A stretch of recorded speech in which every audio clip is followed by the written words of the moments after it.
آج مشرق وسطی میں ایک بڑی پیش رفت 2 سال سے زیادہ عرصے بعد تمام 20 زندہ اسرائیلی یرغمالی آخرکار واپس اپنے گھروں کو لوٹ آئے ہیں۔ اسرائیلی فوج کے مطابق یہ تمام افراد 7 اکتوبر 2023 کے حماس حملوں کے دوران اغوا کیے گئے تھے۔ اس تاریخی تبادلے کے تحت اسرائیل نے 250 فلسطینی قیدیوں اور 1700 سے زیادہ حراست میں لیے گئے فلسطینیوں کو رہا کیا ہے۔ امریکی صدر ڈونلڈ ٹرمپ نے اسرائیلی پارلیمان سے خطاب کے دوران کہا کہ انہوں نے اپنے 8 ماہ میں 8 جنگیں بند کرائی ہیں۔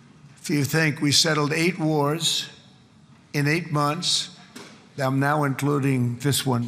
ٹرمپ کی تقریر کے دوران سب سے طویل تالیاں اس وقت بجیں جب انہوں نے کہا کہ اسرائیلی یرغمالی واپس آ چکے ہیں۔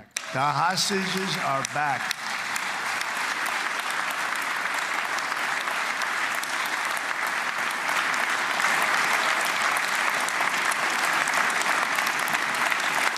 صدر ٹرمپ نے کہا کہ تمام خطہ ان کے ساتھ متفق ہے کہ غزہ کو غیر عسکری بنایا جائے گا اور حماس کو غیر مسلح کیا جائے گا۔